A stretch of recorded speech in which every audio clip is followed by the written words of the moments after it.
Matinale spéciale, le tour des clochers en direct de Nort-sur-Erdre. Clara Berthe, Simon Marty. Il est 7h sur Radio Fidélité. Bonjour à tous et bienvenue, je suis Simon Marty. Quelle joie d'être avec vous en ce vendredi matin. Le Tour des Clochers fait étape aujourd'hui à Nort-sur-Erdre où nous sommes installés dans le magnifique presbytère de la paroisse Saint-Martin du Val-d'Erdre. Une paroisse dynamique qui s'étend sur 6 communautés et que nous allons découvrir tout au long de cette matinée avec un invité pas comme les autres, Clara. Et oui, aujourd'hui nous accueillons le père Augustin Drillon, un curé qui a plus d'un tour dans son sac, ou devrais-je dire dans son scooter. Bonjour mon père. Bonjour Clara. Un curé en scooter mais aussi marathonien. Nous découvrirons tous ces aspects de votre personnalité au fil de l'émission. Un petit peu coureur, non quand même, hein? Pas vraiment. Ouais, on regardera ça tout à l'heure. Et on aura aussi l'occasion d'encueillir d'autres témoignages, Clara. Notamment celui de Didier qui nous parlera de son parcours de foi et de Nadège qui fait vivre la paroisse à travers de nombreux événements, dont un week-end qui a rassemblé pas moins de 300 personnes. Et puis à 8h, nous aurons l'honneur de recevoir Yves Dauvé. C'est le maire de Nort-sur-Erdre, une ville en pleine transformation avec des projets notamment culturels ambitieux. Et pour compléter ce beau plateau, nous accueillerons également Claire et Jean-Yves, deux paroissiens engagés qui nous parleront du parcours Alpha et des actions menées au sein de la communauté. Une émission riche aussi en rencontres et on partagera tous ensemble ce programme et on va commencer dans quelques instants avec notamment Tristan. Il viendra nous accompagner régulièrement pour faire le point sur nos échanges. C'est juste après la météo qui arrive. Jusqu'à 9h, matinale spéciale, le tour des clochers en direct de Nort-sur-Erdre. Et pour le ciel, soyez tranquilles ce matin, c'est de la grisaille qui va vous accompagner. On n'est même pas à l'abri de, visiblement, quelques petits flocons si vous êtes sur le nord de l'agglomération, notamment du côté de Châteaubriand. Il fait 2 degrés ce matin sous les averses à Blain, 2 degrés avec un ciel un petit peu plus sec du côté de Nantes, ainsi qu'à Bourgneuf-en-Brie, la Vernerie ou Pornic. Il fait 3 degrés pour Saint-Nazaire, c'est notre maximal de ce début de journée. L'évolution dans le courant de la journée, eh bien, le thermomètre va très légèrement remonter pour se stabiliser à 3 degrés à l'intérieur des terres, jusqu'à 4 pour Saint-Nazaire. On ne sera pas là aussi à l'abri de quelques averses dans le courant de l'après-midi qui pourraient être mélangées avec un petit peu de neige fondue. Voilà pour la météo qui vous attend en ce vendredi matin sur les ondes de Radio Fidélité. On vous en reparlera tout à l'heure. Et à tout juste 7 heures passées de 2 minutes, Tristan, je me tourne à présent vers vous. Bonjour Tristan. Bonjour Simon. Aujourd'hui, c'est moi qui serai votre guide dans ce tour des clochers. Et pour commencer, je vais démarrer avec une petite remise en contexte qui s'impose. Donc la ville de Nort-sur-Erdre se situe à 30 km au nord de Nantes, dans la vallée de l'Erdre, en Loire-Atlantique, et compte près de 10 000 habitants. Nort-sur-Erdre appartient à la communauté de communes d'Erdre et Gèvres, mais n'oublions pas son importance religieuse. Et oui, tout au long de cette émission, nous suivrons les parcours de vie du père Augustin Drillon, mais aussi de la paroisse de Saint-Martin du Val-d'Erdre et ses paroissiens dévoués avec Clara et Simon. Sous un aspect un peu plus politique, la commune est gérée par le maire Yves Dauvé qui s'est démarqué par sa volonté d'en faire un pôle culturel. Le festival des Nuits de l'Erdre y est d'ailleurs particulièrement réputé. La mairie a aussi créé des événements comme les Nuits de la Lecture, une réunion autour de concerts, d'expositions, de jeux et de livres, ou encore des projets de construction comme un cinéma ou une école de musique intercommunale. Mais je vous laisserai suivre encore une fois plus en détail ces projets de la municipalité avec Clara et Simon qui feront justement l'interview d'Yves Dauvé. Avant de se lancer sur les traces des acteurs de Nort-sur-Erdre et de son clocher, nous ferons un détour dans son passé pour mieux comprendre son histoire, son contexte et ses habitants.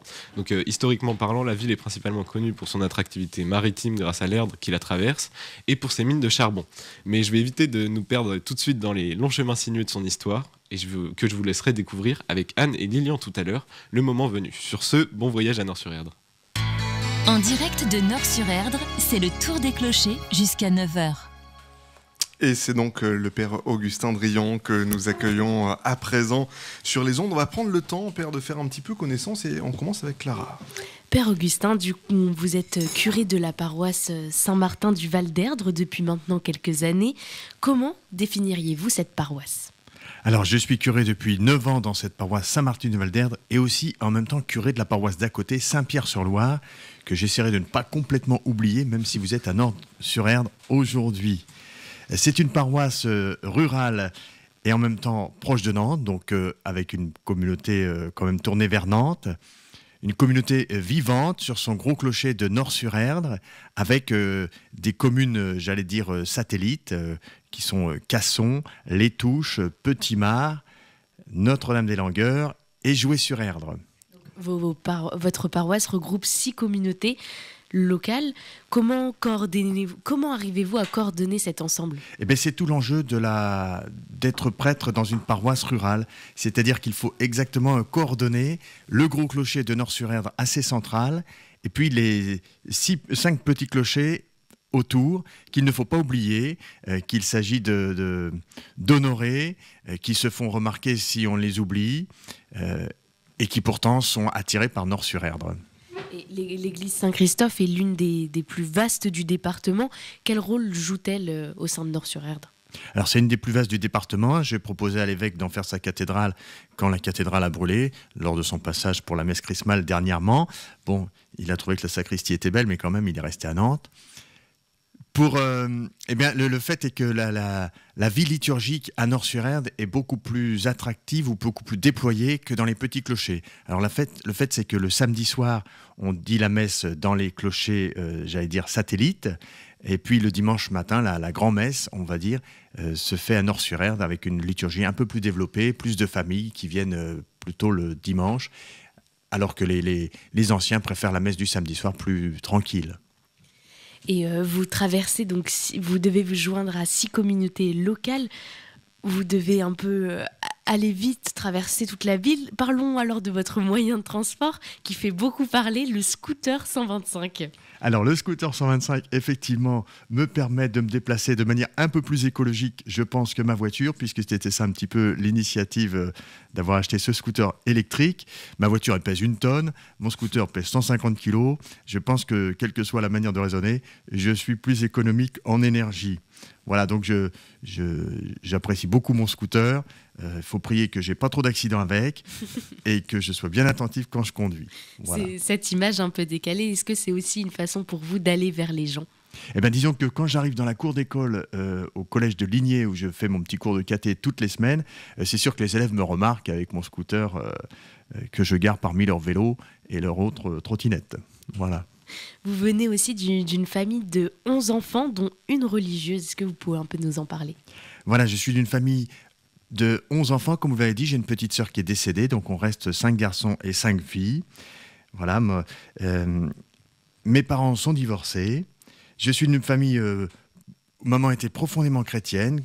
Comme je dirais volontiers, elle ne m'a pas enseigné la religion, elle me l'a transmise par osmose, enfin parce que elle, c'était sa vie, c'était vital pour elle. Donc depuis tout petit, je suis intéressé par la question de Dieu. Ensuite, j'ai fait des études. J'ai fait des études...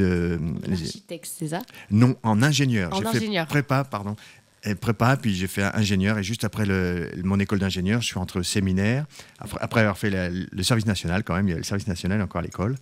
J'aime beaucoup ce qui est la science, la technique. C'est pour moi assez fascinant. Mais je veux toujours, je dirais... Il y avait dans le cœur un désir de quelque chose de plus grand, de plus durable. Je me disais, tout ça, c'est très bien, mais tout ça, c'est pas assez. Donc, depuis tout petit, la messe m'a attiré, depuis que je suis tout jeune. Et ma maman me disait, à la messe, tu rencontres Dieu.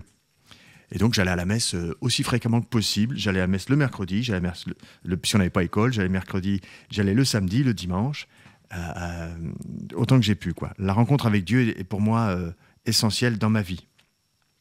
Donc,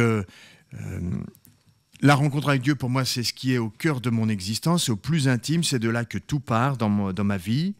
Et même si ça ne se sent pas, même si ça ne se voit pas, je dirais, c'est pourtant, moi, il me semble bien, cette rencontre intime avec le Seigneur qui a donné la vie à tous les grands saints de l'Église qui ont fasciné mon enfance. Voilà, donc pour ma part, je me dis que la petite fécondité de ma vie de prêtre, je suis certain qu'elle vient de cette intimité avec le Seigneur que j'essaye de garder dans la prière.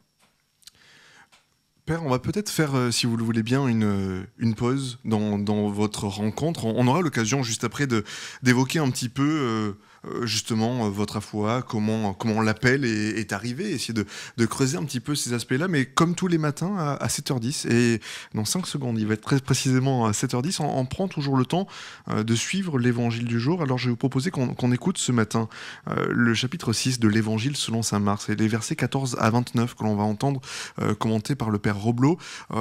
On aura aussi l'occasion, juste après, peut-être d'avoir votre regard, si vous le voulez bien, sur l'évangile de ce jour. Qu'est-ce que cela vous inspire à l'écoute? Je propose qu'on l'écoute tous ensemble.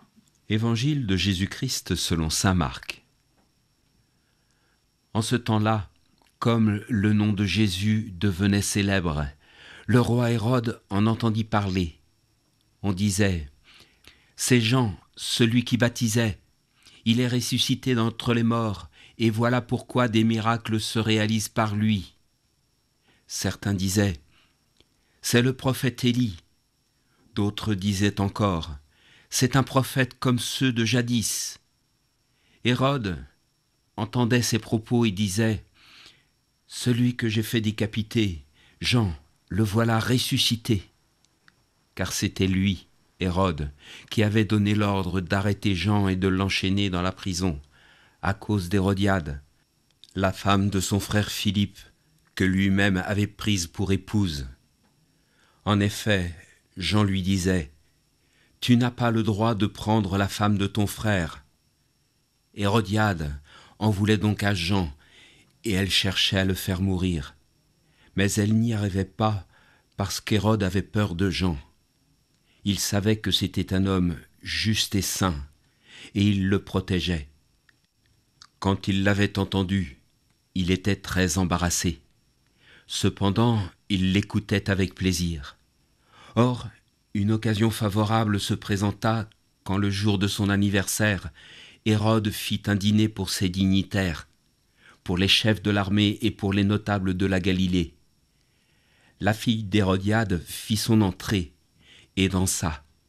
Elle plut à Hérode et à ses convives. Le roi dit à la jeune fille « Demande-moi ce que tu veux et je te le donnerai. » Et il lui fit ce serment « Tout ce que tu me demanderas, je te le donnerai, même si c'est la moitié de mon royaume. » Elle sortit alors pour dire à sa mère « Qu'est-ce que je vais demander ?»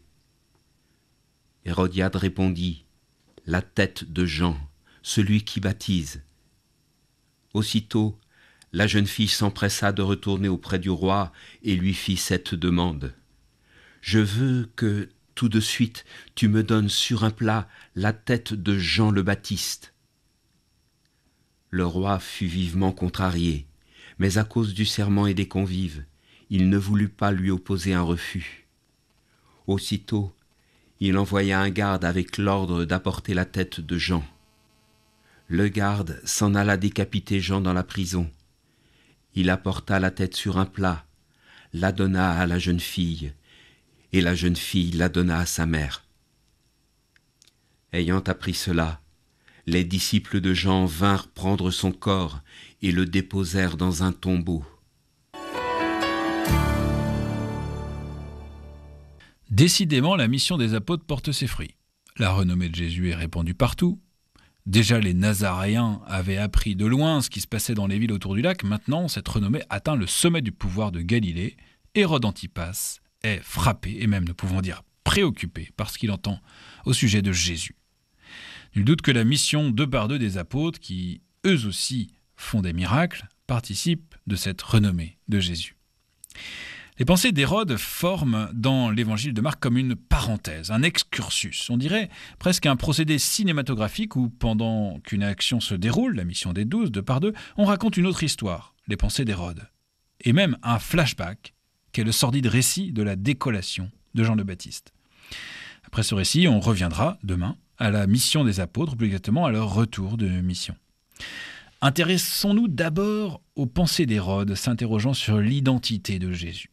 Beaucoup émettaient des hypothèses qui se bousculent dans la tête du tétrarque. Jean le Baptiste, Élie qui devait revenir sur le prophète Malachie, un des prophètes. Ces 3 hypothèses sont les mêmes qu'énonceront les apôtres à Césarée de Philippe au chapitre 8 de cet évangile, quand Jésus leur posera la question « Qui suis-je au dire des gens ?» Pour Hérode, il n'y a guère de doute, c'est Jean-Baptiste qui serait ressuscité des morts. Notons ce fait assez exceptionnel dans l'Évangile, que l'hypothèse d'une résurrection est tout à fait prise au sérieux. On prépare ainsi l'idée même de la résurrection de Jésus. Mais une éventuelle résurrection du Baptiste serait pour Hérode une mauvaise nouvelle. Sa conscience semble bien torturée, lui qui est le seul responsable de la mort injuste et sordide du précurseur. S'il est ressuscité, alors Hérode, très certainement rongé par le remords, a tout à craindre de lui. Ne va-t-il pas se venger? Le tétrarque n'est pas tranquille. Alors Hérode se refait l'histoire dans sa tête. Il se remémore le récit du martyre de Saint Jean le Baptiste. Saint Marc est l'évangéliste le plus précis sur le déroulement de ces faits. Il y attache une grande importance, sans doute, comme préfiguration de la passion du Christ. Jean est bien le précurseur du Seigneur en tout point, y compris dans la mort, y compris dans son innocence, y compris dans son martyre. Ce récit fait apparaître l'abîme de la lâcheté d'Hérode, son inconséquence et finalement son absence totale de liberté intérieure, lui qui est pourtant celui qui règne sur ses conseillers et ses convives. Il est tourné en ridicule et pris au piège par Hérodiade, sa femme, qui est aussi sa nièce et sa belle-sœur. Quand on parle de la dislocation de la cellule familiale, vous voyez qu'elle ne date pas d'aujourd'hui. Hérodiade en vient à ses fins parce que ce homme, tout dépendant de sa sensibilité au charme de Salomé, la fille d'Hérodiade, à la fois la belle-fille et la nièce et petite-nièce d'Hérode, si vous suivez toujours, fait une promesse totalement inconséquente et irresponsable. Tout cela pour de beaux yeux. Et sordide est la mise en scène du résultat de l'exécution du Baptiste. Il est apporté sur un plat en plein banquet. Là aussi, Jean le Baptiste préfigure le Christ qui donne sa chair à manger. En fait, le plus libre de tous dans ce récit, c'est justement celui qui est prisonnier. Jean le Baptiste est plus libre qu'Hérode, qui est conduit à ne pas faire ce qu'il veut. Jean ne se trahit pas, contrairement au tétrarque. Il meurt pour la vérité et sans aucune haine vis-à-vis de son tortionnaire. Ainsi Jean est témoin de l'espérance, parce qu'il vaut mieux mourir que de garder sa vie au prix d'un mensonge. À l'image du Baptiste, nous sommes convoqués à chérir la vérité, la liberté qu'elle donne et à vivre pour elle. Voilà pour le commentaire de notre évangile de ce vendredi matin. Vous avez suivi la lecture du chapitre 6 de l'évangile selon saint Marc, les versets 14 à 29 commentés par le Père Roblot. Père Augustin de Riant, vous qui venez d'entendre avec les auditeurs depuis Nord-sur-Erdre ce matin cet évangile et le commentaire qu'a fait le Père Roblot, qu'est-ce que ça vous inspire ce texte ce matin, ce vendredi? Eh bien, je rejoins assez bien sa conclusion, Père Édouard, sur d'un côté Hérode qui méprise le mariage, la vérité, la fidélité, et puis de l'autre côté, Jean-Baptiste qui, on ne sait pas trop pourquoi, s'y attache absolument au prix de sa vie. Et je me dis que dans notre foi, évidemment, le fond de notre conscience est peut-être l'endroit le plus important pour être en lien avec Dieu. Et si on pollue cette conscience, comme Hérode l'a fait, peut-être qu'il s'éloigne de la vie et de Dieu. Voilà. Merci beaucoup, Père, pour ce regard. Vous ne bougez pas, chers amis auditeurs et auditrices. On revient dans quelques secondes, toujours en direct Nord-sur-Erdre pour le Tour des Clochers. On va poursuivre notre découverte du Père Augustin de Riant, le curé de Nord-sur-Erdre. Vous souhaitez organiser un séminaire d'entreprise, un lancement de produits, réunir vos collaborateurs ou clients?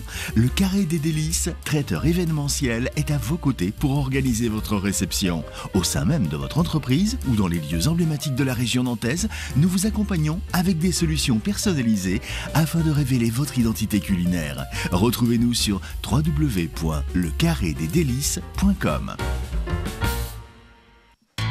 En direct de Nord-sur-Erdre, c'est le Tour des Clochers jusqu'à 9h.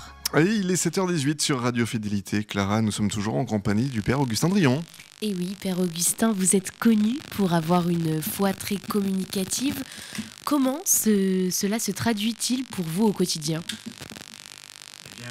D'abord, je pense que c'est par ma joie que j'ai, même si je suis toujours un peu speed. Les paroissiens peut-être un peu me reprocheraient d'être un peu trop rapide.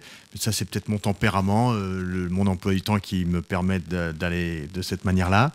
Mais je crois aussi à un contact assez simple, assez jovial et sympa avec mes paroissiens. C'est ainsi que vous êtes proche d'eux. Il me semble que je suis assez proche d'eux. J'ai pas beaucoup de qualité, mais j'ai peut-être la qualité de la simplicité, du contact assez facile avec les gens. Et vous dites souvent, je me sens de plus en plus heureux. Qu'est-ce qui nourrit votre bonheur ? Eh bien, c'est ça, une des questions que je me suis posée quand je suis arrivé ici à Nord-sur-Aide il y a 9 ans. Je me disais, mais d'où vient ma fidélité au Seigneur ? Ma vie de curé de campagne est assez simple. Je ne fais pas beaucoup d'argent, j'ai pas un grand pouvoir, etc. Et je me disais, finalement, ce qui nourrit ma vie, c'est ma relation avec le Seigneur. Je l'ai déjà évoqué tout à l'heure, dans la prière. Voilà, qu'est-ce qui fait ma joie, mon équilibre ? Je ne vois pas d'autre explication que celle-ci, quoi. Depuis plusieurs années, je le dis, mais c'est devenu peu à peu. Je suis très heureux d'être prêtre dans mes paroisses et je me compare souvent à un vieux couple qui trouve une certaine harmonie dans la joie d'être ensemble. Comme on le disait, vous êtes second d'une fratrie de 11 enfants. Cette dimension familiale, elle a influencé votre vocation ? Certainement, mais c'est surtout, encore une fois, je reviens sur l'exemple de mes parents et peut-être d'abord l'exemple de ma maman, qui est une femme qui s'est convertie et pour qui Dieu avait une existence réelle dans sa vie. Voilà, si j'avais pas eu cet exemple, j'aurais pas été de la même manière. Et puis après, l'exemple de mon père, qui était un homme très, j'allais dire, rationnel et pour qui la foi devait être quelque chose qui tenait la route aussi intellectuellement. Et donc c'est surtout l'exemple de mes parents qui m'a conduit ici, je pense. Pour nous, pères, qui avons des chemins de vie totalement différents, cette notion d'appel peut parfois être lointaine ou difficile à percevoir. Est-ce que vous pouvez nous raconter, vous vous souvenez du moment où vous avez l'appel ? Il y a une évidence, entre guillemets ? Eh ben, cette évidence, elle s'est faite peu à peu. Elle devient de plus en plus évidente. J'ai 53 ans, je suis près depuis 21 ans. L'évidente est de plus en plus claire, mais il n'y a pas eu de flash, de peak experience qui aurait fait que j'aurais été appelé à un moment précis. Si je remonte dans ma mémoire, c'est, je pense, avant l'âge de 10 ans où je me suis dit, prêtre, plus tard, pourquoi pas moi ? Et cette question, elle a fait tilt en mon cœur, et pas du tout dans la tête de mon frère, par exemple, qui est un bon père de famille, tout à fait chrétien et engagé, mais qui n'a pas eu l'idée de devenir prêtre comme moi je l'avais depuis tout petit. Ouais, ça vous a jamais quitté, parce que par moment on peut effectivement avoir des idées. C'est, je crois, du côté de Clisson qu'on avait échangé avec le père Nicolas Harel. Il avait eu l'idée, elle était repartie, puis elle était revenue. Alors moi, l'idée ne m'a jamais quitté. Il a fallu qu'elle mûrisse et puis que psychologiquement je sois prêt pour entrer au séminaire et avoir la joie d'imaginer être prêtre, quoi. Mais c'était la question est pour moi très profonde et très ancienne. C'est intéressant ce que vous dites. Vous considérez que d'une certaine façon, il faut être... je mets aucun enjeu derrière, mais il faut être prêt pour entrer au séminaire ? Eh bien, en ce qui me concerne, je ne voulais pas rentrer au séminaire avec l'idée peut-être que c'était une option et que peut-être j'en sortirais. J'avais mon diplôme d'ingénieur et ça me donnait une certaine liberté tout au long de mes études. Si ce n'était pas la vocation, j'aurais pu quitter le séminaire. Mais je voulais être... je pense que c'est un petit peu comme dans les fiançailles ou dans le mariage. Enfin, à un moment, il faut être prêt, quoi, et à un moment, on y va ou on n'y va pas, quoi. Mais voilà, il y a un petit peu de ça. Vous dites que ce séminaire, ça a été au début un combat spirituel. D'abord, vous vous prédestinez à des études plus scientifiques, mais les études sont plus littéraires. Tout à fait. Là, j'ai eu beaucoup de mal au séminaire, j'ai beaucoup galéré. Moi qui aimais bien la science, je suis arrivé en philo. Et là, il a fallu que je commence à réfléchir et à rédiger des phrases qui soient compréhensibles, ce qui était pour moi une vraie épreuve. Je me souviens de la première homélie que j'ai faite à la fin du séminaire. Ma maman était venue m'écouter, bien sûr, et à la fin, elle a dit « Bon, c'est bon, tu pourras faire des homélies ». Mais elle était assez inquiète. Moi aussi, d'ailleurs. Voilà. Ça prend. Faire une homélie, c'est vrai que c'est pas forcément une évidence. Non, c'est pas une évidence du tout de parler de manière convaincante, de parler de manière synthétique, courte et claire. Parler de l'évangile, de Dieu et des hommes, c'est tout à fait pour moi difficile et ça demande beaucoup de travail. Je rebondis sur ce que vous dites avec quelque chose que l'on vit au sein de Radio Fidélité. On a entendu il y a quelques minutes le père Roblot faire le commentaire d'évangile, et très souvent quand on discute avec les prêtres qui viennent à la radio pour enregistrer ces commentaires, ils nous disent régulièrement: C'est pas facile votre histoire. Vous pouvez nous raconter comment est-ce qu'on prépare typiquement ce genre de commentaires d'évangile? Parce qu'on peut se dire qu'on n'est pas le premier à le faire, que forcément ça a été dit, redit. Est-ce qu'on se dit qu'il faut essayer de trouver quelque chose de nouveau? Comment est-ce que vous appréhendez ce genre de choses? Alors d'abord, il faut partir de la conviction que j'ai que c'est la parole de Dieu et qu'à partir de là, il y a un mystère dedans qui m'est proposé à chaque fois nouveau, à chaque époque nouvelle. Et donc, je peux piocher encore la parole de Dieu pour y trouver le message que le Seigneur voudrait me dire aujourd'hui et que je pourrais partager aux auditeurs. Mais ce qui est vrai, c'est que ça me demande beaucoup de travail. Les homélies sur Radio-Phi doivent durer 3 minutes. Plus c'est court, plus ça demande de travail. Donc j'aime bien quand je suis prévenu quelques semaines, quelques mois à l'avance par Radio-Phi pour me demander si je peux faire les commentaires d'homélie. Ensuite, il y en a 7 à faire 3 fois 7 minutes. 7 fois 3 minutes. Et ça demande beaucoup de travail.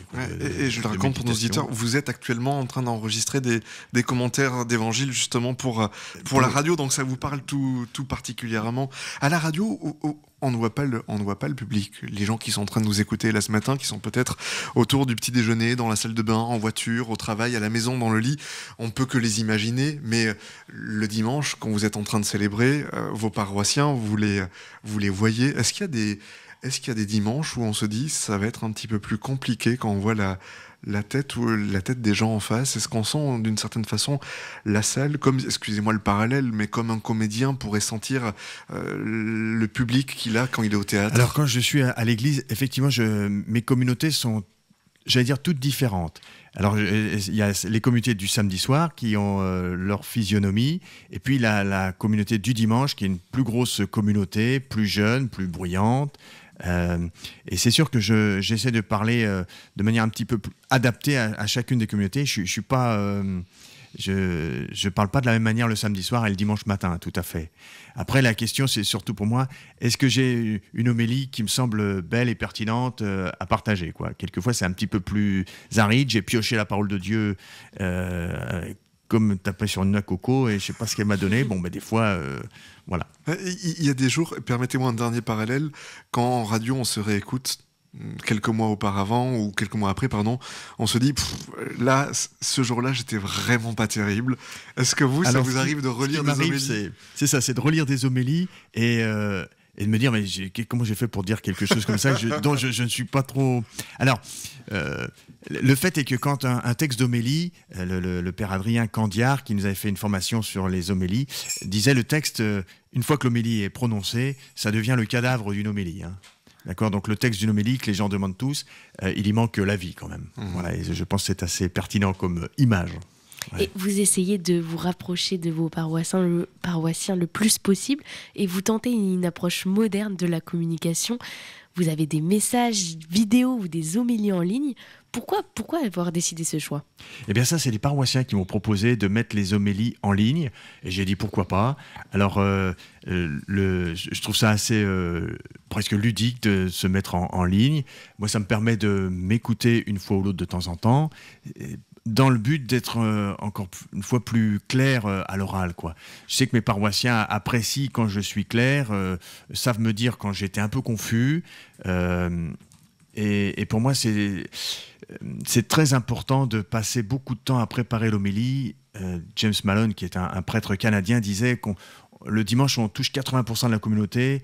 Et souvent, on ne passe pas 80% de notre temps pourtant à préparer l'homélie, ce qui devrait être un peu le cas, quoi. Oui, pour toucher un plus large public. Plus large et de manière pertinente. Voilà, dernièrement, c'est des paroissiens qui m'ont offert, pas tout à fait, mais ça service d'optimisation des homélies. Donc j'ai été suivre 4 demi-journées de formation pour être plus pertinent dans la forme pour faire les homélies. J'étais très content. Enfin, chaque fois qu'on me fait une critique constructive sur la manière de faire une homélie, je suis très content. Et ça marche, la paroisse est très active sur Facebook avec plus de 100 abonnés. Comment le numérique qui vous aide à cette mission? Eh bien là, j'ai 2 paroissiens, donc Patrick qui prendra la parole tout à l'heure, et puis Bernard qui sont plutôt assez férus de moyens technologiques, qui me proposent d'améliorer le site. Là, dernièrement, on a l'application Au Clocher qui vient d'apparaître sur notre paroisse. Et tout ça, c'est des moyens, c'est les paroissiens qui ont ces idées-là. Pour vous, le site web d'une paroisse, c'est essentiel ? Je pense que c'est important. Je ne sais pas si c'est essentiel. J'ai du mal à mesurer la pertinence du site Internet, mais vu qu'il y a quand même quelques personnes de temps en temps qui me disent « j'ai vu ça sur le site », donc je pense qu'il y a des gens qui vont sur le site. Mais là, encore une fois, c'est Bernard et Patrick qui regardent le nombre de visiteurs, etc. et qui, eux, savent exploiter le site au mieux, à mon avis. Est-ce que toutes les actions que vient d'évoquer Clara, qui sont en lien au fond avec le numérique, vous considérez, Père Augustin Drillon, que ça participe au fait d'aller toucher les gens qui sont en périphérie ? Oui, absolument. Absolument. Encore une fois, la dernière petite application qu'on a installée sur notre paroisse s'appelle Au Clocher, a un certain écho auprès des familles, et les gens me disent qu'ils regardent Au Clocher pour avoir les dernières petites informations de la paroisse. Eh bien, un grand merci, Père Augustin Drillon, pour ce premier regard. Vous allez bien sûr rester avec nous et nous accompagner, chers amis auditeurs et auditrices. Il est 7h30. Je vais proposer que l'on regarde tranquillement les prévisions météo avant de rejoindre Tristan, qui va déjà nous faire un premier gros récap de ce qui s'est passé dans cette première demi-heure. Et du côté du ciel, aujourd'hui, c'est plutôt de la grisaille qui va nous accompagner sur cette journée de ce vendredi 7 février.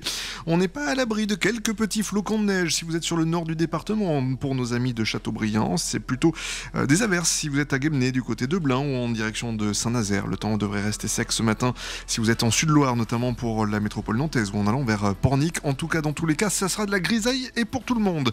Le thermomètre 2 degrés à l'intérieur des terres du nord au sud du département. Il fera 3, c'est la maximale de cette matinée. Si vous êtes du côté de Saint-Nazaire, l'évolution dans le courant de l'après-midi, si vous escomptez voir du soleil, ça sera pas forcément la bonne journée, toujours des averses éparses, quelques petits flocons ici et là, un thermomètre de 3 degrés à l'intérieur des terres, il fera toujours 4 au meilleur de la journée vers Saint-Nazaire. Voilà pour la météo de ce vendredi. 7h31, Tristan, vous écoutez attentivement cette émission. Qu'est-ce qui s'est dit depuis 7h ? Pour ceux qui auraient pu rater une partie de l'émission, l'interview du père Augustin Drillon vient de se faire, donc curé de 2 paroisses sur 6 communes. Il est né d'une famille de 11 enfants, c'est sa maman chrétienne qui lui a transmis la foi, et surtout ses parents en général qui lui ont construit sa vision sur le sujet. Donc après des études d'ingénieur, la rencontre avec Dieu est apparue comme essentielle dans sa vie. Il est connu à Nort-sur-Erdre notamment pour son scooter, une petite anecdote sympathique sur lequel il arrive pour donner des cours de catéchisme à l'école et au collège de Ligné. Un événement marquant dans sa vie de curé, c'est sa première homélie dans un séminaire qui l'a marqué dans ce parcours vers sa foi. Et selon ses mots, il y a un mystère dans la parole de Dieu que lui tente au mieux de transmettre auprès des gens. Et pour continuer, nous allons rencontrer par la suite Didier, un paroissien engagé singulièrement dans la vie religieuse de la commune, suivi ensuite de Nadège, paroissienne également depuis quelques années et actrice d'un spectacle marquant.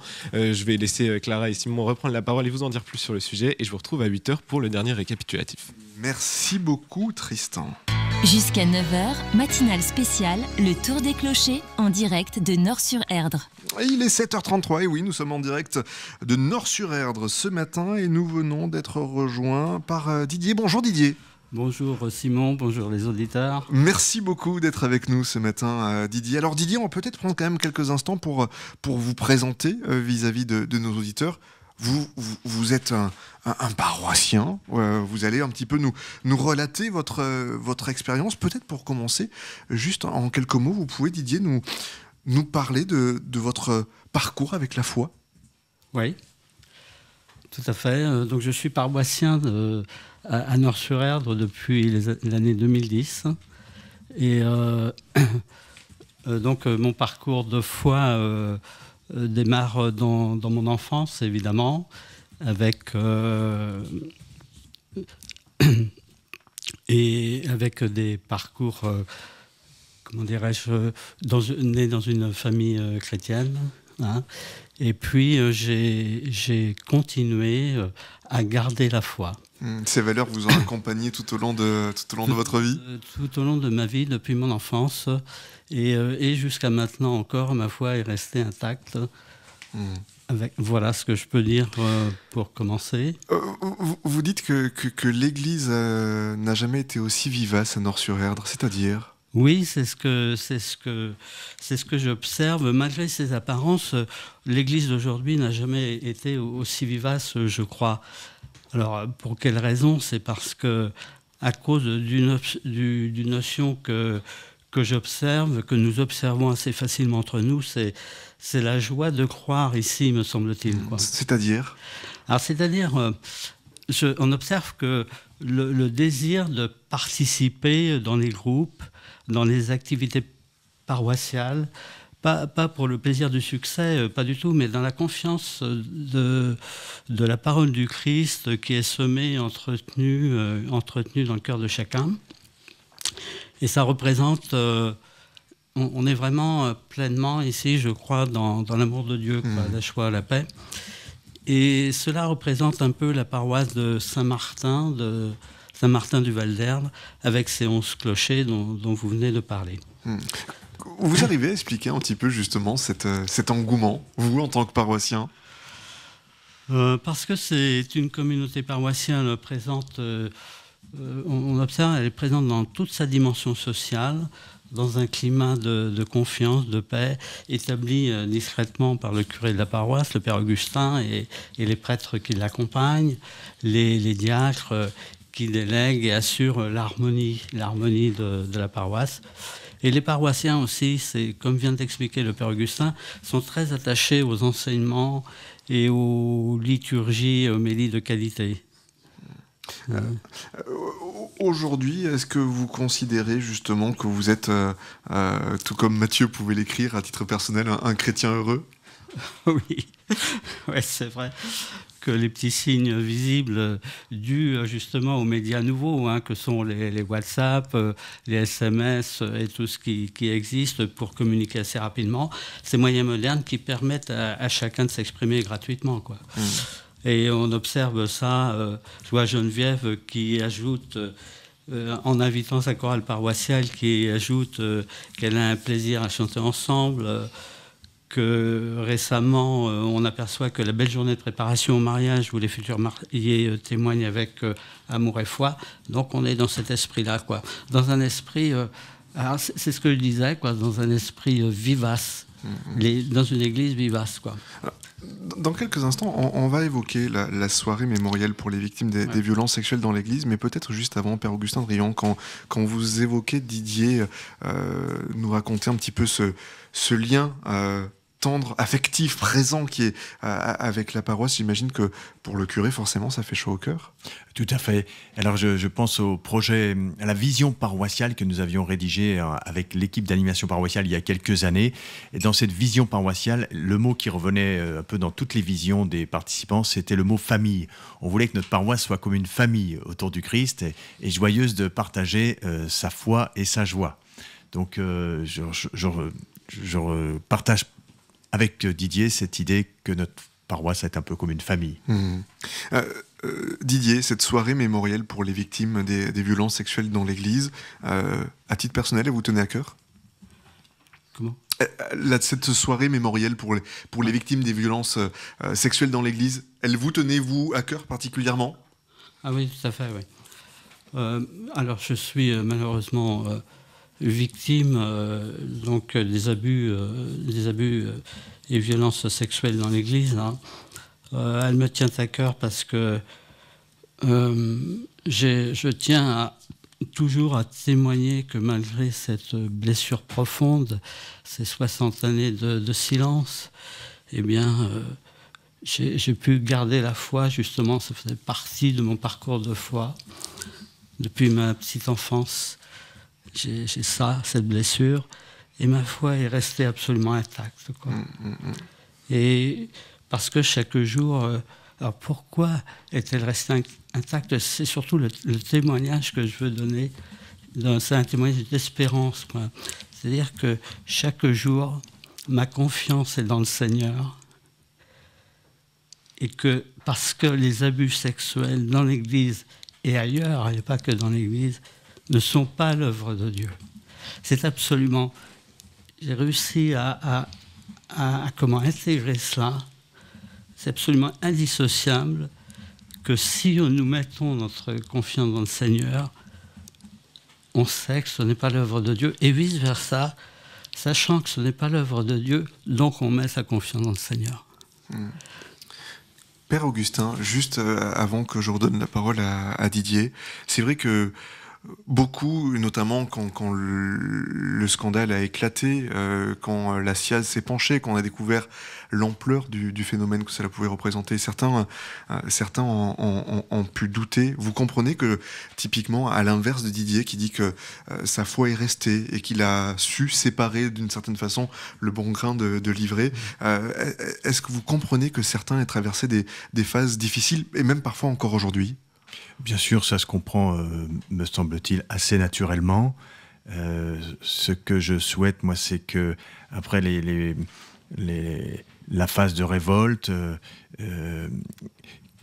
pour différentes raisons, la mauvaise réaction de l'Église en particulier aussi, les personnes victimes et puis les autres, moi je me dis, puissent quand même se rapprocher de Dieu avec, je dirais, un accompagnement, mais retrouver quand même le Seigneur derrière ces catastrophes que sont les abus dans l'Église. On a pu parfois avoir l'impression que pour le grand public, quand on en parle à l'extérieur, cela entachait l'ensemble de l'Église et l'ensemble des prêtres, que l'image était écornée. Et j'ai pu échanger par le passé, notamment avec des mamans qui avaient des enfants qui étaient scolarisés dans des écoles catholiques et qui me disaient « Eh bien maintenant j'ai le doute qu'elles n'avaient pas forcément auparavant ». Est-ce que c'est quelque chose que vous avez pu ressentir ? Est-ce que vous avez d'une certaine façon vu un regard évoluer ? Est-ce qu'il faut... je sais pas, le mot sera certainement pas le bon, mais est-ce qu'il faut réenchanter la relation qu'on a avec ses concitoyens en général ? Eh bien, je dirais qu'il y a peut-être deux manières d'avoir réagi. Il y a ceux qui, malgré tout, gardent confiance dans l'Église et dans les prêtres qu'ils connaissent. Alors, moi, j'invite beaucoup à l'intelligence dans les rapports humains, à discerner, au discernement. Je trouve que certains gardent un rapport juste à l'Église et aux prêtres en particulier. Et d'autres, effectivement, révèlent un rapport qui n'est pas juste, à la fois, par exemple, par une confiance aveugle qui mérite d'être critiquée aujourd'hui, quand même, de manière très pertinente et très normale, quoi. Et puis, d'autres qui font d'autres raisonnements tout aussi simples et qui s'éloignent de l'Église, absolument, ou des prêtres sans regard critique sur la critique elle-même. Enfin, je veux dire, il faut... Je suis pour mettre beaucoup d'intelligence dans les rapports humains, quoi. Et quelquefois, je suis surpris par le manque d'intelligence. Voilà. Didier, je reviens vers vous. Cette soirée mémorielle pour les victimes des violences sexuelles dans l'Église, elle va se tenir le 28 mars prochain à Châteaubriand. Vous y serez ? Ah oui, absolument. Oui. Et surtout pour évidemment la communauté chrétienne, mais aussi pour ceux qui sont blessés ailleurs par les mêmes phénomènes. Et donc, voilà, je pense que c'est important. Et c'est une belle soirée où vraiment toute la communauté chrétienne est invitée, et les autres, présidée par Monseigneur Perceroux. Et donc, soirée mémorielle de prière et de... Voilà. Et le rendez-vous, ça sera à l'église Saint-Nicolas le 28 mars à 18h, en effet, en présence de l'évêque, Monseigneur Perceroux. Merci beaucoup, Didier, d'avoir pris le temps de venir partager votre regard et votre expérience avec les auditeurs de Radio Fidélité ce matin. Nous allons, à tout juste 7h43, accueillir à présent Nadège pour découvrir encore un nouveau regard sur cette paroisse ici à Nort-sur-Erdre. Jusqu'à 9h, matinale spéciale, le Tour des Clochers, en direct de Nort-sur-Erdre. Bonjour Nadège, merci beaucoup d'être avec nous sur les ondes de Radio Fidélité. Clara va commencer avec les premières questions. Nadège, on rappelle, vous êtes revenu à la foi il y a 4 ans. Comment s'est passé ce retour au sein de l'Église ? Eh bien, il s'est passé de la meilleure manière possible, si je peux dire. Alors tout d'abord, il y a eu un événement très très fort qui a été le point de départ, c'est la naissance de notre fille, parce que je suis mariée, maman d'une petite fille de 5 ans.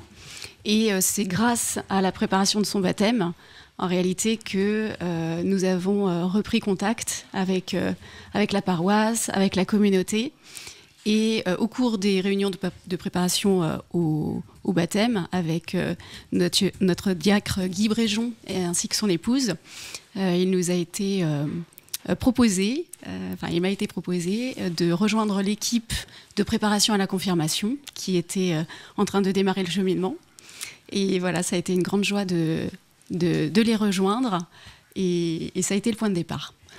Et vous faites souvent un parallèle entre la vie paroissiale et le monde de l'entreprise. Pourquoi cette comparaison? Alors oui, j'aime à faire ce parallèle parce que alors ça a été vraiment un point de départ pour moi, hein, le fait de recevoir le sacrement de confirmation.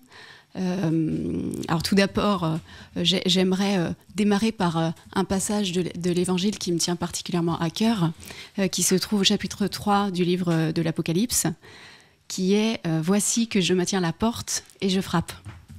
Et en réalité, c'est exactement ce que j'ai ressenti, donc au travers de cet appel par rapport au sacrement de confirmation, et également dans l'appel qui m'a été fait à différentes reprises, juste après avoir reçu le sacrement, dans le fait de pouvoir participer, m'impliquer dans les activités et les projets au sein de la paroisse.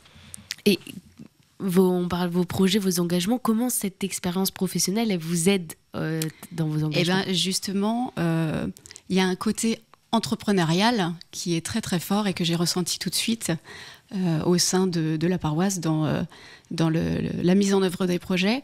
En fait, une entreprise, qu'est-ce que c'est? C'est un regroupement de personnes qui se rassemblent pour tenter d'atteindre un objectif commun et qui s'organisent, qui se réunit, qui détermine des ambitions, qui met en place une stratégie avec une méthode pour pouvoir réaliser ses objectifs. Et c'est exactement ce qu'on vit en fait au sein des paroisses. Alors la raison d'être au sein de la paroisse, c'est la foi. C'est ça qui nous anime. Et l'objectif, c'est de guider le plus possible de personnes dans la rencontre avec Dieu ou dans le fait de se rapprocher du Seigneur. Et c'est ça qui est très intéressant, c'est que on mène des projets en fait de la même manière, en ayant une méthode et en se réunissant pour atteindre cet objectif, quoi.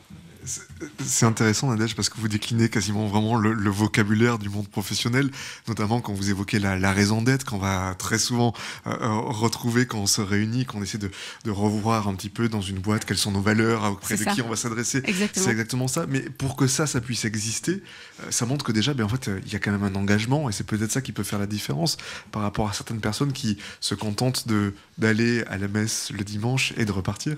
Ah oui, bien sûr, bien sûr. Et c'est ça qui est très intéressant et important, je pense, de souligner aujourd'hui. Alors, on s'exprime ce matin auprès des auditeurs, et c'est le message aussi que j'aimerais porter, c'est qu'en fait, parmi les auditeurs, alors il y a des personnes qui sont en activité professionnelle et d'autres non. Alors c'est vrai que j'aime faire ce parallèle avec l'entreprise.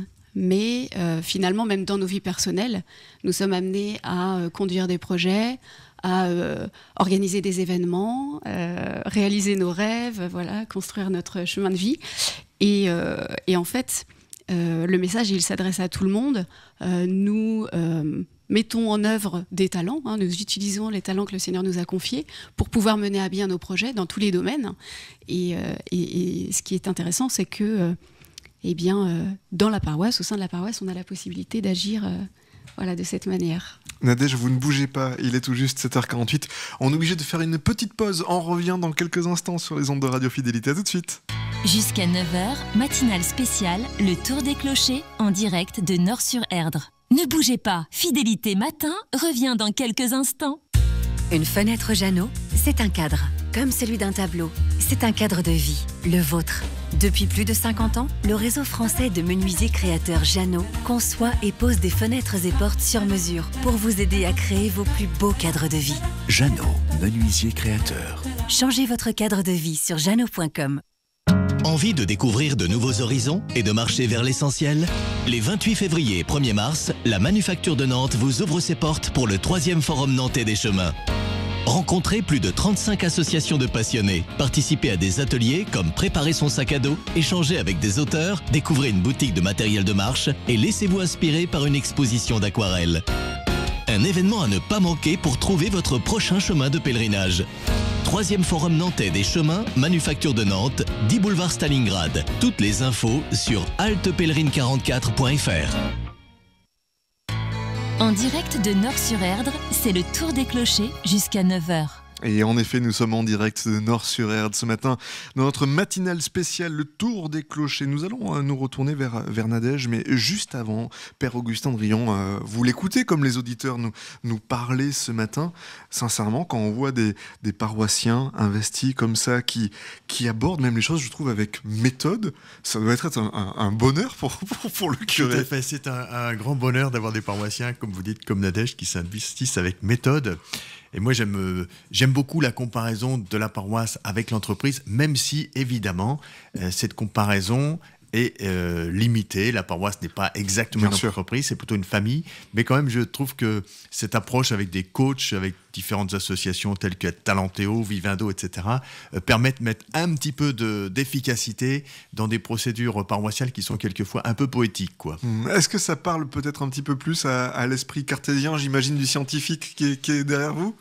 Oui, peut-être. Ça me permet de penser qu'on peut mener les projets de manière un petit peu rationnelle. Absolument. Clara ? Nadège, vous avez aussi contribué au spectacle de Monsieur le curé fait sa crise. Parlez-nous un peu de ce spectacle organisé. Oui, tout à fait. Nous avons eu l'immense joie de recevoir le spectacle dans l'église de Nord-sur-Erdre. Alors, ça a été réalisé dans le cadre d'un week-end de rentrée paroissiale que nous avons vécu en septembre dernier. Alors, traditionnellement, chaque année, nous réalisons une fête de rentrée, un dimanche du mois de septembre.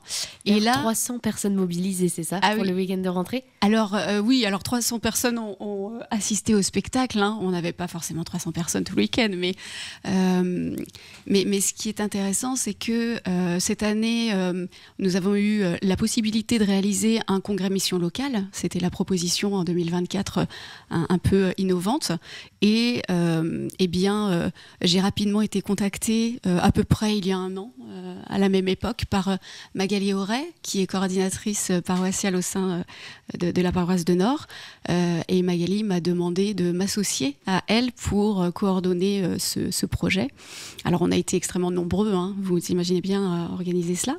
Mais ce qui était intéressant, c'est que Père Augustin, ainsi que l'équipe d'animation paroissiale, a eu l'idée, en fait, de faire un mix entre notre week-end de rentrée, enfin notre dimanche de rentrée traditionnel et l'organisation du congrès mission, de former en fait un week-end global pour cette année à cette occasion. Et donc, nous avons réalisé le spectacle Monsieur le curé fait sa crise le samedi soir. C'était un peu un événement culturel central au cœur de ce week-end que nous avons mis en œuvre parmi l'ensemble. Et de quoi, est-ce que vous pouvez un peu nous raconter de quoi parle ce spectacle ? Alors c'est l'histoire d'un curé qui nous permet, au travers de son vécu, en fait, de découvrir la réalité de la vie d'un curé, en fait, de paroisse, avec tout ce que ça comporte dans tous ses aspects, les relations avec les paroissiens, mais pas que, avec également on va dire la hiérarchie au niveau de l'Église, dans son ensemble. Et c'est très très intéressant de découvrir cela, parce qu'on n'en a pas forcément conscience. On a juste la vision de notre côté de ce que représente l'Église, des messages qu'il nous des messages que le curé nous transmet, mais il y a tout un, je dirais, dans les coulisses, en fait, tout un ensemble de paramètres qu'il est très intéressant de découvrir au travers de ce spectacle. Et il est encore plus intéressant parce que c'est fait de manière très humoristique. Il y a des moments également très très forts d'émotion. C'est un spectacle qui est vraiment très riche et qui aborde différentes dimensions. Donc je le recommande bien évidemment pour ceux qui ne l'auraient pas encore vu. Père Augustin, je me tourne vers vous. Est-ce que vous vous reconnaissez dans les coulisses qui sont abordées dans ce spectacle ? Oui, assez bien. J'ai trouvé que le spectacle était assez fin et les différents aspects avec humour étaient assez bien décrits. Des tensions qu'il peut y avoir à l'intérieur du cœur d'un curé. Tout à fait. Ouais, ça représente bien les aspects de votre quotidien et tout ce qu'on ne voit pas et ce qu'on n'entend pas. Voilà, et qu'on ne connaît pas forcément. Et, oui, tout à fait. Est-ce que vous avez d'autres projets pour la paroisse, Nadège ? Alors, la grande joie que nous pouvons avoir à œuvrer pour cette paroisse, c'est que cette paroisse a toujours un projet d'avance. Donc ça, c'est formidable. Il y en a énormément. On a de nombreux projets en cours. Là, pour cette année, une chose un petit peu innovante aussi qui est en train d'être mise en place et qu'on a déjà eu l'occasion d'expérimenter une première fois, c'est les dimanches du Parvis, avec un dimanche particulier qui permet de proposer des présentations dans le début de journée, dans la matinée, un repas en toute convivialité, tous ensemble le midi, et puis la messe l'après-midi à 14h. Voilà, donc ça c'est un des projets qui est en cours. Là en ce moment on est également en train de mettre en place quelque chose de nouveau. C'est le fait de réunir les accompagnements des parcours adultes dans la préparation des sacrements. Donc le baptême, les catéchumènes d'un côté et puis les confirmants adultes qui demandent le sacrement de confirmation. Et alors jusqu'à présent, les cheminements se faisaient en petite équipe qui était en parallèle, je dirais. Et là, cette année, l'idée a été de former une forme de fraternité, réunir tout le monde pour pouvoir s'enrichir les uns les autres et puis avancer ensemble. Merci beaucoup, Nadège. On va laisser la place à Vincent et Patrick. Et Père Drivan, je suis désolé, je vais vous chasser de votre micro pour quelques instants. J'en profite pour saluer le maire de Nort-sur-Erdre qui vient de nous rejoindre, qui vient d'arriver, que vous entendrez dans quelques minutes sur l'antenne de Radio Fidélité. Bonjour Vincent, bonjour Patrick, merci beaucoup de nous accompagner ce matin. Vous êtes tous deux paroissiens ici à Nort-sur-Erdre. Vincent, c'est en 2021 que vous avez fait votre retour à la foi ? Absolument. Est-ce que vous pouvez nous raconter comment ça s'est passé ? Je vous laisse vous rapprocher un tout petit peu du micro, s'il vous plaît. Merci beaucoup. Alors en fait, je suis issu d'une famille chrétienne, catholique, baptisé enfant dès ma première année de vie. À 9 mois, j'étais baptisé. J'ai suivi un cursus classique, catéchisme, communion. Et puis à l'adolescence, je me suis détourné de la foi et j'ai vécu une vie loin du Christ jusqu'à 2021. En 2021, j'ai vécu une expérience un peu particulière. J'ai ressenti une sorte d'appel. Et dans cet appel, en fait, un mot m'est venu, c'est le mot confirmation. Ne sachant pas ce que ça signifiait vraiment, j'ai creusé la question. Et j'ai compris que ce sacrement me demandait déjà de terminer ma formation chrétienne et puis de me tourner vers les autres et d'évangéliser, quoi. L'accueil dans la paroisse, il s'est passé comment ? Alors c'était absolument incroyable parce que du coup étranger depuis longtemps à la vie en paroisse, je me suis senti accueilli de manière inconditionnelle. C'était vraiment j'ai ressenti une fraternité palpable. L'impression tout à l'heure. Le Père Augustin évoquait une famille, c'est exactement ça, l'impression d'appartenir à une famille instantanément. C'était vraiment touchant et beaucoup de bienveillance. Je me souviens du jour de ma présentation à la communauté, durant mon parcours pour la confirmation, où après mon petit échange avec le Père Augustin, retournant à ma place, j'ai eu des félicitations de paroissiens des encouragements à poursuivre sur mon chemin, et ça m'a vraiment, vraiment touché.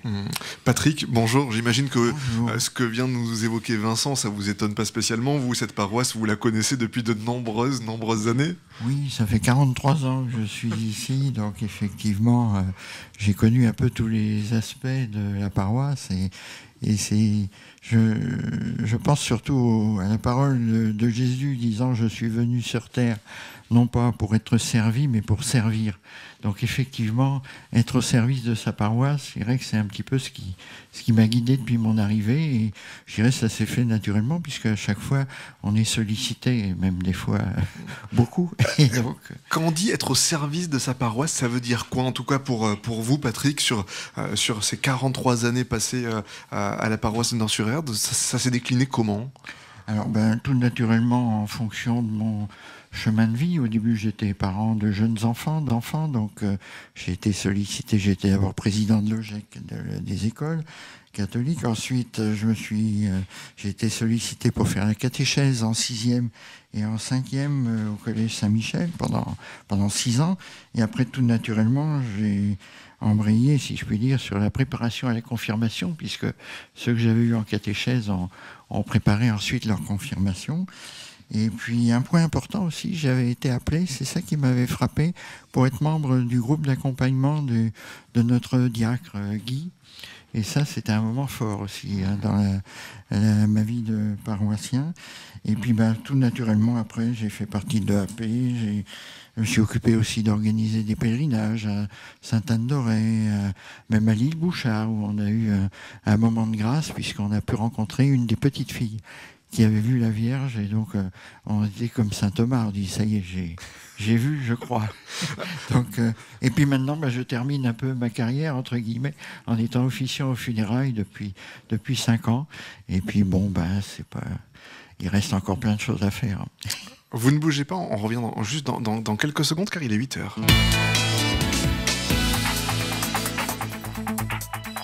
8h sur Radio Fidélité.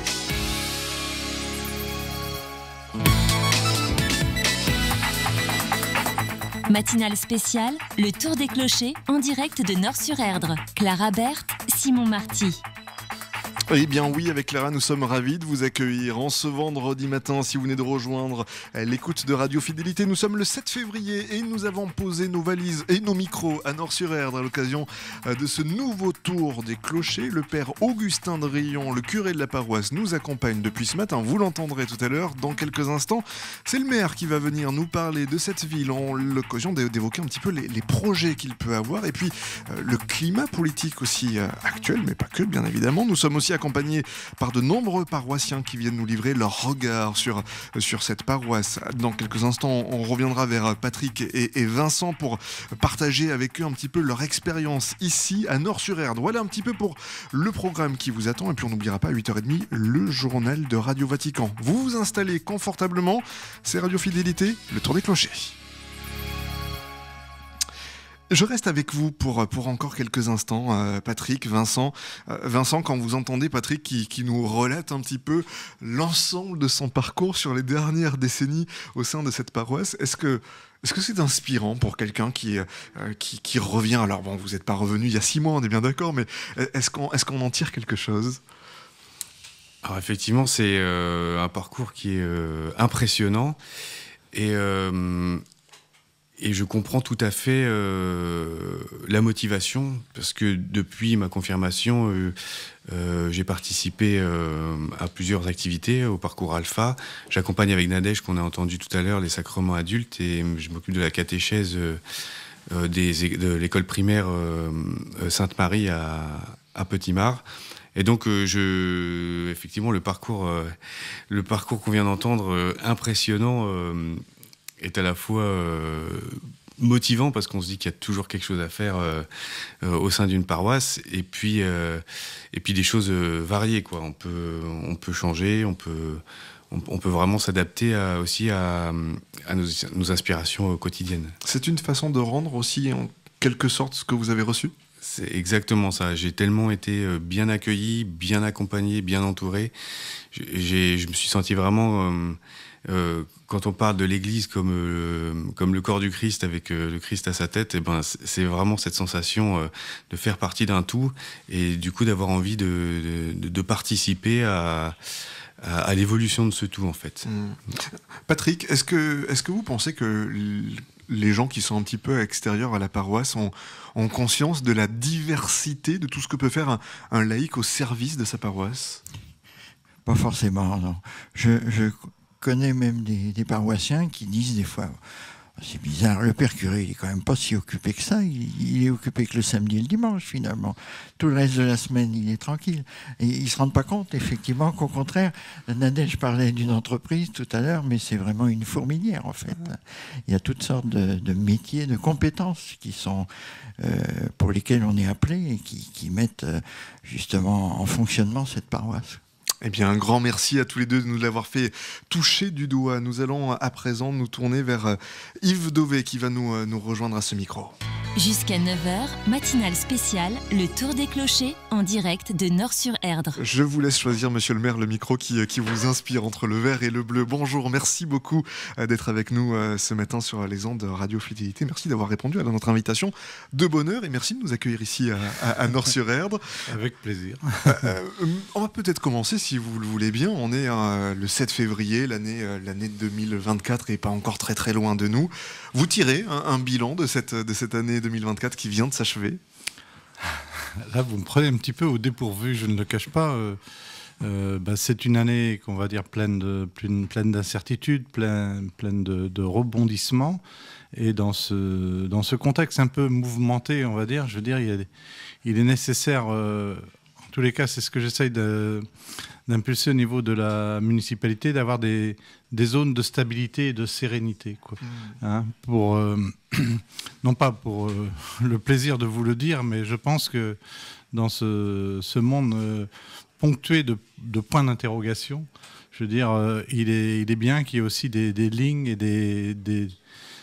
des moments d'apaisement et des espaces d'apaisement. Et il faut, si possible, ce n'est pas l'immobilisme, mais trouver des points de stabilité et de sérénité. C'est vrai qu'on l'a vu, la vie politique française n'a pas été tendre, n'a pas été facile ces derniers mois. Vous considérez que la commune, ça doit être au fond un espèce de refuge, un îlot au milieu de la tempête? Voilà.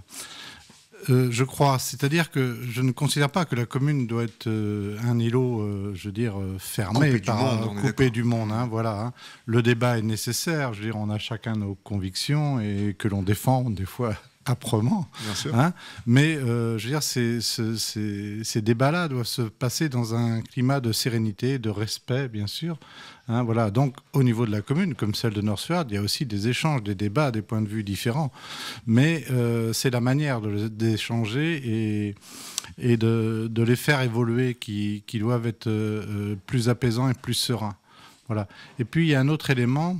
Je crois qu'on est dans un monde de l'immédiateté, où tout va très vite. Hein. Voilà, on a des points de vue qui sont, je dirais, servis sur les réseaux sociaux, sur les espaces de communication rapide, etc. Et on n'a pas toujours ce recul. Et on a besoin un petit peu, je dirais, de lenteur pour faire mûrir nos idées, pour faire mûrir nos projets, et je dirais pour tisser nos relations aussi. Je veux dire, qu'on ne soit pas toujours dans l'immédiateté, dans le superficiel, etc.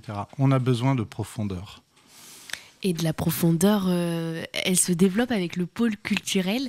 Vous parlez d'une nouvelle médiathèque, d'un nouveau cinéma et même l'achèvement du pôle musique. Où en est-on ? Voilà. Alors la médiathèque est en service depuis plusieurs années, 5-6 ans. Je me souviens plus dès que la médiathèque elle existe. C'est un des seuls lieux publics où les gens peuvent rentrer librement. Donc c'est un lieu très important. Hein. Il est situé en plein cœur de la ville, dans l'ancien presbytère d'ailleurs, hein, je me tourne vers le père Augustin, hein, donc dans l'ancien presbytère où on a conservé cette architecture assez remarquable. C'est un bâtiment qui a une valeur patrimoniale indéniable et sur lequel il y a une extension plus contemporaine. Et c'est une médiathèque qui accueille 4000, 5000 personnes, abonnés, donc voilà, c'est très important.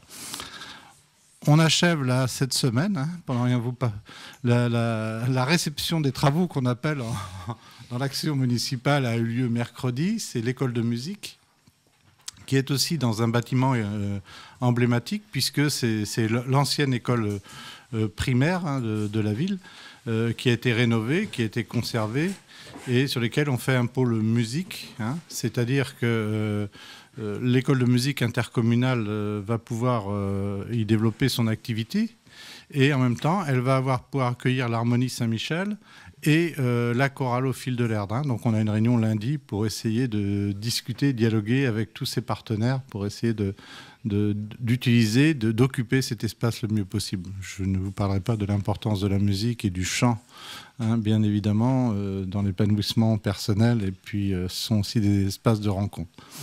Et puis la troisième étage de cette fusée, si je puis dire, hein, qui vise à toujours maintenir un centre-ville dynamique, c'est le projet de cinéma. Hein, on a un projet de 3 salles de cinéma en maintenant le parking sans consommer de foncier supplémentaire. Vous savez qu'on est très contraint et très attentif. Hein, donc les fouilles archéologiques vont commencer fin mai. Hein, on a à peu près confirmation de la date, hein, peut-être début juin. Et les travaux dans la foulée. Là, c'est pareil. On a choisi le centre-ville pour d'abord éviter les déplacements motorisés, hein, bien évidemment. Hein, et puis aussi que ce soit un outil un élément de dynamisme de ce centre-ville. Voilà. On parle là de culture. Je serais curieux de voir le regard que vous portez, alors que la région, il y a quelques semaines de ça, a tiré un trait sur une bonne partie des subventions au monde de la culture. Est-ce que l'élu que vous êtes comprend la décision, parce qu'on peut y voir une rationalité, un besoin économique. Est-ce que c'est le genre de décision qu'à titre personnel, vous auriez pu prendre ? À titre personnel, je veux dire, si je veux comparer avec le budget communal, hein, puisque au-delà de... Bien sûr. Je peux vous dire mon accord ou mon désaccord avec la présidente de la région ou son équipe, je vous le dirai, hein, je n'ai pas peur de prendre des positions politiques. Mais si je regarde comment on élabore notre budget, ce qu'on est en train de faire, hein, il n'y a pas de coup de rabot sur la culture. Il y a des efforts de rigueur qui sont demandés à tout le monde, hein, puisqu'on a des budgets contraints, et puis il n'est pas question de mettre la ville en difficulté financière, ce qui n'est pas le cas, hein, mais il n'y a pas de coup de rabot mis sur un élément ou un autre. Il y a de la rigueur qui est demandée à tout le monde, au service, avec une participation active des élus, notamment des adjoints dans cette démarche-là. Mais je ne suis pas partisan d'un coup de rabot sur un domaine ou un autre. Il y a un domaine qui est très important, c'est celui de la solidarité, bien sûr. Donc celui-ci doit être préservé. Je crois que c'est ce qui est un peu fait sur le département. Hein, voilà. Mais non, je ne suis pas favorable à ces méthodes. Voilà, hein. Donc ce qui n'exclut pas une gestion rigoureuse, une attention particulière à l'endettement. Quelquefois, un petit retard dans les demandes qui sont faites par les uns et les autres, hein, et parfois par Augustin sur les cloches de l'église. Mais ça y est, les cloches sont parties, donc voilà, hein, c'est pour le petit côté un peu plus léger. Mais non, je ne partage pas cette option politique. Je le dis avec le sourire, mais il y a une relation particulière entre un maire et son curé. Est-ce que c'est un administré comme un autre ? C'est une question qui n'est pas facile. J'ai du mal avec le mot administré, je vous le dis quand même, quoi.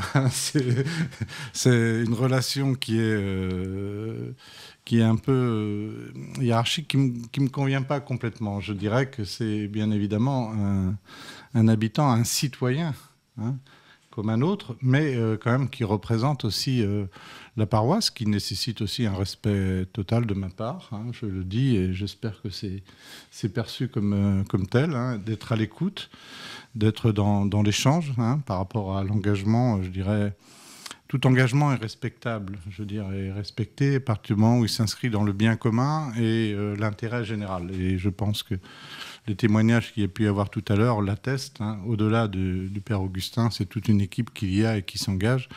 Et je crois que tout ce qui fait du lien social, chacun se retrouve dans ses valeurs et choisit son engagement. Et je pense qu'à partir du moment où cela concourt à faire de Nord-Suerd et de son territoire, puisqu'on est une petite ville de 10 000 habitants qui rayonne bien plus largement que les 10 000 habitants, c'est important et ça nécessite une attention. Et c'est un petit peu ce qui m'inspire dans les relations que je peux avoir avec la paroisse et le Père Augustin en particulier. Quand on regarde, monsieur le maire, dans les problématiques qui reviennent de manière assez régulière dans les villes, vous avez évoqué tout à l'heure, quand vous parliez du cinéma, la notion de ne pas artificialiser davantage les sols et d'être en capacité de développer de notre côté la ville, mais sans que ça se fasse au détriment de la nature et du monde vivant. La question des logements revient pour quasiment tout le monde. C'est un petit peu un véritable serpent de mer, parce qu'il y a toujours plus de besoins. En tout cas, c'est le besoin c'est le sentiment que l'on peut avoir. Aujourd'hui, est-ce que c'est facile d'arriver à se loger à Nort-sur-Erdre ? Est-ce qu'il y a une politique, entre guillemets, qui est volontariste pour la construction de nouveaux habitats ? Comment ça se passe ? Sur le logement, c'est une préoccupation, la préoccupation première des habitants de Nort-sur-Erdre, comme je pense des habitants de notre pays. On a l'impression, et sans jeu de mots, d'être face à un mur, parce que l'ensemble des projets de construction de logements sont à l'arrêt, et puis en même temps, il y a du logement traditionnel qui est sûrement quelquefois sous-occupé. Mais les choses ne sont pas si simples, puisque on vit de manière très différente. Il y a moins de personnes par logement, donc ce qui nécessite plus de logements, même si la population n'augmente pas, etc. Il faut comprendre ça. Et face à ça, je veux dire, tous les projets immobiliers sont à l'arrêt. On a un projet en face ici qu'on aurait voulu faire évoluer. Voilà, ça ne bouge pas. Enfin bref. Donc il y a un problème de logement qui est très prégnant. Je veux dire, voilà. On sort 6 nouvelles maisons à ce qu'on appelle la Garenne Village. La Garenne Village, c'est comme on appelle un village qui va comporter 32 petites maisons à destination des seniors. Voilà. Donc ça, c'est une action concrète. Elles sont livrées là et les premiers locataires prendront place au 1er mai. C'est un exemple. À côté de ça, il y a tout un travail pour développer le logement. Le logement, ce que j'appelle accessible, je préfère ce mot à social, parce que je pense que 70% de la population remplissent les conditions.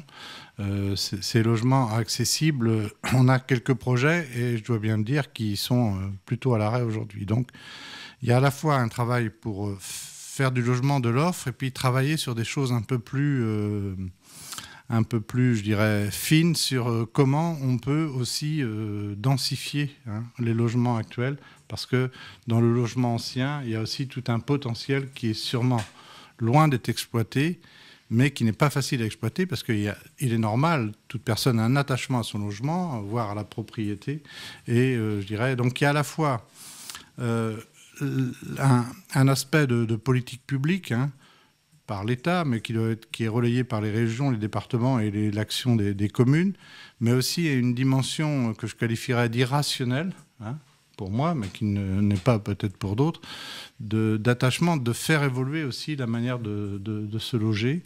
Et c'est tout ça auquel on est confronté, et je peux dire que c'est quelque chose qui préoccupe l'ensemble des élus aujourd'hui.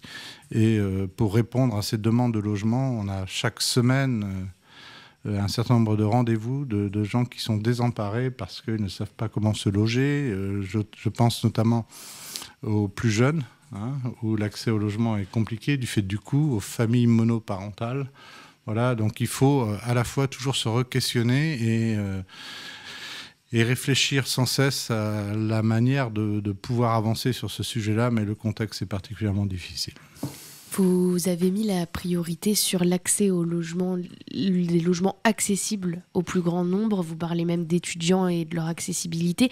Aujourd'hui, les prix de l'immobilier augmentent. Ils atteignent 4 000 euros au mètre carré. Est-ce qu'un maire a des solutions pour pouvoir essayer de réguler les prix du marché ? D'abord, vous êtes bien renseigné déjà, si j'ose dire.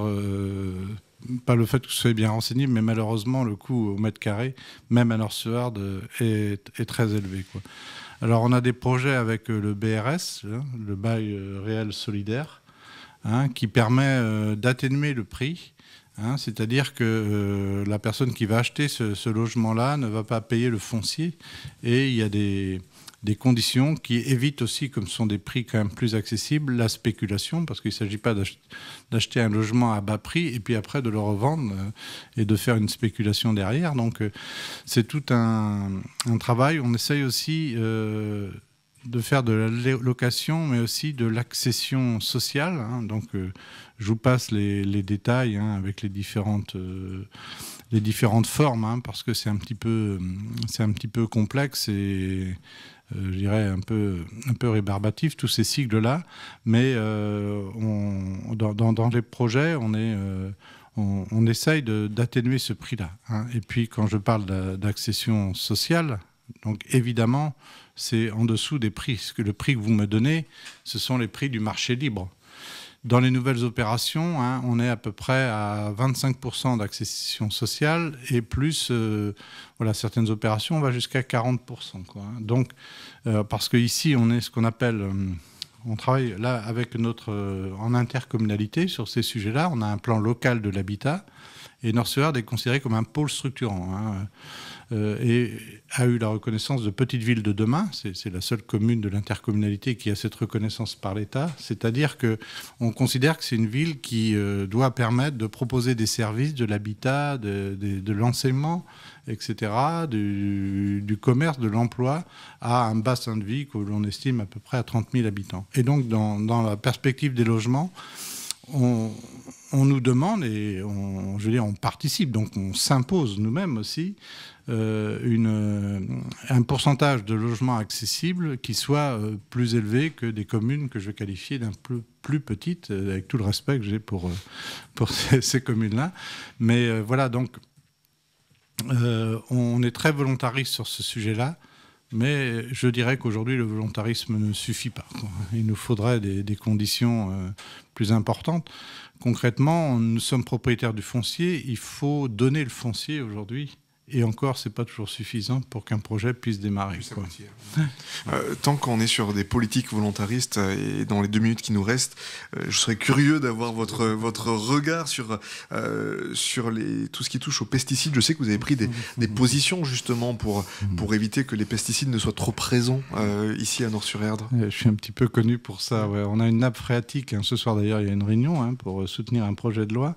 On a une nappe phréatique très importante ici qui permet d'approvisionner 50 à 80 000 habitants, qui est très important, très résistante, très résiliente au niveau qualité, même mais par contre qui a des problèmes de qualité, avec pesticides et nitrates.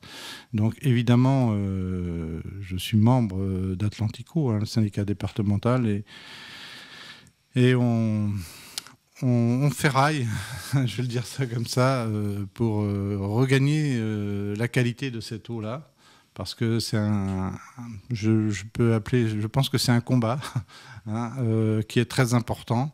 Voilà, donc je ne vais pas rentrer trop dans la technique, mais il faudrait protéger une zone importante de 120 hectares sur laquelle il faudrait être très très volontariste, c'est-à-dire un zéro phyto sur cette zone-là. Ça ne veut pas dire que les autres espaces ne doivent pas être pris en compte, mais sur cette zone-là, il faudrait être très volontariste pour regagner une qualité de l'eau assez rapidement. Voilà, et ce sont des efforts qui sont ciblés, différenciés, et je comprends aussi que pour la profession agricole, ce n'est pas simple, mais ce n'est pas une remise en cause sur l'ensemble de notre territoire. Mais il faudrait pouvoir être très très volontariste, et pour l'instant, on y arrive difficilement. Il faut pouvoir entraîner à la fois les pouvoirs publics et à la fois la profession agricole, les habitants, puisque les sources de pollution, les entreprises. C'est un sujet qui est compliqué, souvent qui peut être conflictuel, ce que je veux éviter absolument. Mais et c'est une particularité de Nord-sur-Erdre, cette ressource en eau potable souterraine, et il faut s'en préoccuper. Et plus que s'en préoccuper, il faut se mobiliser pour qu'on puisse regagner rapidement cette qualité de l'eau. Atlantico vient de construire une station de traitement de l'eau pour pouvoir diffuser, pour pouvoir distribuer une eau potable. Je veux dire, les coûts d'investissement et de fonctionnement sont élevés. Il faut éviter cette spirale négative pour pouvoir regagner une qualité d'eau brute la meilleure possible. Un grand merci, monsieur le maire, d'être venu à notre micro ce matin. Je rappelle que nous sommes ce matin à Nort-sur-Erdre. Vous ne bougez pas, le tour des clochers revient dans quelques instants. À tout de suite. Ne bougez pas, Fidélité Matin revient dans quelques instants. Envie de découvrir de nouveaux horizons et de marcher vers l'essentiel? Les 28 février et 1er mars, la Manufacture de Nantes vous ouvre ses portes pour le 3e Forum nantais des chemins.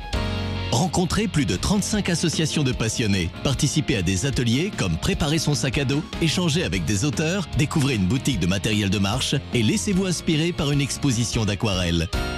Un événement à ne pas manquer pour trouver votre prochain chemin de pèlerinage. 3e Forum nantais des chemins, Manufacture de Nantes, 10 boulevard Stalingrad. Toutes les infos sur altepèlerine44.fr. Une fenêtre Jeannot, c'est un cadre, comme celui d'un tableau. C'est un cadre de vie, le vôtre. Depuis plus de 50 ans, le réseau français de menuisiers créateurs Jeannot conçoit et pose des fenêtres et portes sur mesure pour vous aider à créer vos plus beaux cadres de vie. Jeannot, menuisier créateur. Changez votre cadre de vie sur jeannot.com. Et je me trouve maintenant en compagnie de Anne pour le point historique de la commune de Nort-sur-Erdre. Bonjour Anne. Bonjour. Et pour commencer, on va parler de Nort-sur-Erdre et de sa navigabilité, en tout cas d'une commune connue notamment pour son attractivité maritime.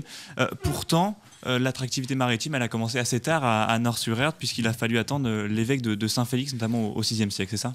C'est ça, oui. En 550 à peu près, Saint-Félix, évêque de Nantes, fait édifier la chaussée de Barbin près de Nantes, ce qui rend le niveau, ce qui a pour effet de monter le niveau de l'Erdre et donc de rendre l'Erdre navigable. Ça a été bien pour Nort-sur-Erdre, puisque ça a été navigable de Nantes jusqu'à Nord, donc le commerce, bien évidemment, et puis le transport de personnes aussi, entre Nord et puis Nantes. Et ça s'est arrêté, le dernier marinier, c'était à la deuxième moitié du XXe siècle. Oui, ça s'est arrêté quand même relativement tard. Voilà. Après, maintenant, c'est la plaisance. Et puis maintenant, à faire un bond dans le Moyen-Âge, à la fin du XIe siècle, le prieuré Saint-Georges a été construit dans la commune. Il dépendait de l'abbaye de Marmoutier, près de Tours. Pourquoi a-t-il été créé et quelle est son histoire? Alors pourquoi? Parce que Saint-Martin, c'était un monastère assez grand. Il a créé plusieurs prieurés, assez nombreux, même en Loire-Atlantique. Il a été construit sur la rive gauche de l'Erdre, assez près de l'Erdre d'ailleurs. Au XXe siècle, on entendait encore parler de la cour de l'abbaye, alors que le prieuré Saint-Georges a été démantelé avant la Révolution. Donc c'est resté cour de l'abbaye assez longtemps. Je ne sais pas si on en parle encore, mais enfin moi j'ai toujours entendu parler de ça. Le prieuré Saint-Georges, il y a une charte de la fondation, et c'est là on peut certifier que l'église paroissiale, qui était sur la rive droite de l'Erdre, portait le nom de Saint-Christophe, probablement avant d'ailleurs, mais là c'est certifié puisque c'est noté dans la charte de fondation du prieuré Saint-Georges. Et en parlant de Saint-Georges, il y a un pont important dans la commune, le pont Saint-Georges qui traverse l'Erdre. Il a été construit au XVIIIe siècle, mais vous le disiez hors antenne, quand on voit le nombre de véhicules qui le traversent aujourd'hui, il a dû être bien construit. Oh sûrement, puisqu'à l'époque, ne passaient dessus que les gens à pied ou les voitures à cheval. Et là, maintenant, on a des camions, des voitures en quantité tout au long de la journée. Et il y a eu un épisode important en juin 1793. Oui, en 1793, le 27 juin plus précisément, les Républicains, sous l'ordre du commandant Meurice, utilisaient la position stratégique du pont pour ralentir les chouans. Alors on raconte qu'une Nortaise a désigné le passage du Gué un peu plus haut en amont de Nord pour faciliter le passage des chouans. Alors je ne sais pas si c'est vrai, mais enfin on raconte ça. Alors ça a eu pour effet en fait de retarder les chouans, parce qu'à Nantes, ils n'étaient pas vraiment prêts. Et le fait de les avoir retardés ici a permis aux Républicains de conserver Nantes. Et aujourd'hui, le commandant Meurice, il a une rue à son nom dans la ville. C'est une histoire qui résonne quand même chez les Nortais aujourd'hui ou pas? Alors là, je ne sais pas. Et on va parler maintenant des mines de Languin. Elles ont été construites en 1738. Elles ont été importantes aussi au développement de la commune. Alors, les mines de Languin, je ne sais pas, le 19e siècle, entre le 19e siècle, le 18e et le 19e siècle, ça a été utilisé, mais il y a toute une partie C'est un filon qui du côté de Mouzeil, qui prend du côté de Mouzeil et qui arrive jusque-là. Alors les mines de Languin, il y a beaucoup de gens qui travaillaient, donc ça a été un facteur de développement, mais quand elles se sont arrêtées, la population nord a diminué. Mais ils étaient plutôt mineurs et laboureurs. Ils n'étaient pas que mineurs. Enfin, c'était mélangé un petit peu les travaux, ce qu'ils faisaient. Très bien. Merci beaucoup, Anne, pour ce petit point historique sur la commune de Nort-sur-Erdre. Et moi, je vous laisse avec Clara et Simon pour le reste de cette matinale. Eh bien oui, nous allons quitter dans quelques instants Nort-sur-Erdre pour filer à Rome, au Vatican, suivre le journal de Radio Vatican, connaître l'ensemble de l'actualité, notamment internationale. Et puis nous, à Nort-sur-Erdre, on reviendra tout à l'heure à partir de 8h45. Nous serons toujours accompagnés par le père Augustin Drian. On aura l'occasion d'accueillir de nouveaux invités, notamment par exemple Claire ou encore Jean-Yves qui viendront à notre rencontre. Vous écoutez l'antenne de Radio Fidélité. Il est tout juste 8h30 et voici en direct de Rome le journal de Radio Vatican. Faites bien, c'est Fidélité Matin. Jusqu'à 9h, matinale spéciale, le tour des clochers en direct de Nort-sur-Erdre. Eh bien oui, nous quittons le Vatican pour rejoindre Nort-sur-Erdre. Nous avons posé nos valises à l'occasion de ce tour des clochers. Dernier quart d'heure, dernière ligne droite. Dans quelques instants, nous serons rejoints par Claire et Jean-Yves. Nous sommes toujours accompagnés par le père Augustin Drian. Mais peut-être, avant de commencer, Tristan, je me tourne vers vous. Est-ce que vous pouvez résumer pour les auditeurs qui nous prennent en route ce qu'ils ont raté jusque-là ? Tout à fait, je vais essayer. C'est le dernier rendez-vous récapitulatif de cette émission normalement. Donc tout d'abord, nous avons commencé par suivre le parcours de Didier, un paroissien né d'une famille chrétienne. La foi ne l'a jamais quitté. Il se considère comme un chrétien heureux car pour lui, la foi s'exprime grâce à l'esprit vivace de la commune et s'exprime dans une volonté de joie et de paix. Il a raconté lors de l'interview qu'il avait participé à la journée de commémoration aux victimes des violences sexuelles dans l'église qui lui tiennent à cœur pour libérer la parole et adresser un message de confiance et de foi aux autres concernés. Ensuite, nous avons réalisé l'interview de Nadège, une autre paroissienne, retournée à la foi il y a seulement 4 ans à la naissance de sa fille. Donc, elle l'a baptisée et elle a donc repris contact avec la paroisse. Elle a ensuite fait un sacrement de confirmation et elle a amené quelque chose d'assez nouveau, on peut le dire, dans la paroisse, car elle a fait un certain lien entre l'entrepreneuriat et la paroisse, car l'objectif un objectif commun en se réunissant pour entretenir la foi entre tous, c'était quelque chose qui lui parlait. Donc elle a mis sur pied des projets avec des associations main dans la main avec tous les autres paroissiens. Elle a également organisé un spectacle dans l'église de Nort-sur-Erdre sur la hiérarchie dans l'église et les relations de cet univers mêlant humour et émotion. Ensuite, nous avons interviewé le maire de Nort-sur-Erdre, donc Yves Dauvé, qui lui nous a parlé du pôle culture qui lui tenait à cœur pour la ville, donc notamment un projet de cinéma en construction et bientôt l'école de musique aussi, donc qui lui tient à cœur pour l'épanouissement personnel de tous les habitants de la ville. Il essaie de rendre également accessibles les logements dont les prix ont explosé dernièrement et il est très connu aussi pour les pesticides qu'il essaye de réduire, voire d'interdire. Nous allons maintenant finir avec l'interview des paroissiens Claire et Jean-Yves et je repasse une dernière fois la main à Simon et à Clara jusqu'à 9h. Merci beaucoup Tristan. En direct de Nort-sur-Erdre, c'est le tour des clochers jusqu'à 9h. Et bonjour Claire. Bonjour Simon. Merci beaucoup d'être avec nous ce matin sur les ondes de Radio Fidélité. Claire, vous vous considérez comme une nouvelle paroissienne en quelque sorte ? Un peu. Un peu, oui, effectivement. Racontez-nous. En fait, nous sommes nantais à l'origine et nous avons décidé de devenir un peu plus ruraux pour avoir un cadre de vie plus sympathique pour accueillir nos enfants. Comment s'est passé l'accueil au sein de cette paroisse ? On a entendu des paroissiens jusque-là nous dire qu'ils s'étaient quasiment sentis comme dans une seconde famille, si on peut le dire ainsi. Est-ce que c'est quelque chose que vous avez ressenti ou vécu à titre personnel ? Tout à fait, mais nous étions déjà dans une paroisse très familiale aussi, et nous sommes très heureux d'avoir été accueillis à Nord et à Petit-Mare, parce que nous sommes sur Petit-Mare. Vous fleurissez l'église régulièrement. Le fleurissement, qu'est-ce que cela vous apporte au sein de l'église? Qu'est-ce que cela permet? Le fleurissement, ça permet de s'accorder avec les paroles de l'église et puis de montrer la beauté de la création, suivant les époques de l'année, parce que faire les fleurs en plein hiver, c'est difficile. Et finalement, quand vous faites le tour de votre jardin, vous arrivez toujours à trouver du laurier-thym, des petites choses qui aident. Et puis quand on n'a rien, on va au marché.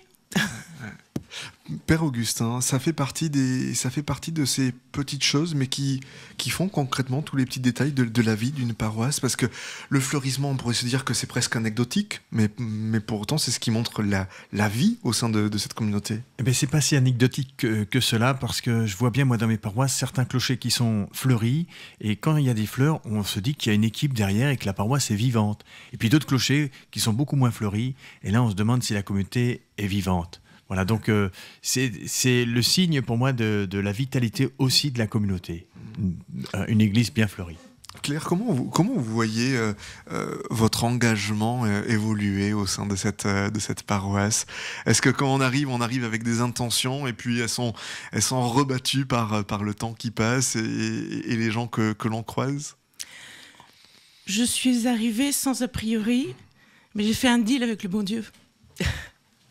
Je lui ai dit, écoutez, on a des capacités avec mon mari, on va se laisser guider par les besoins.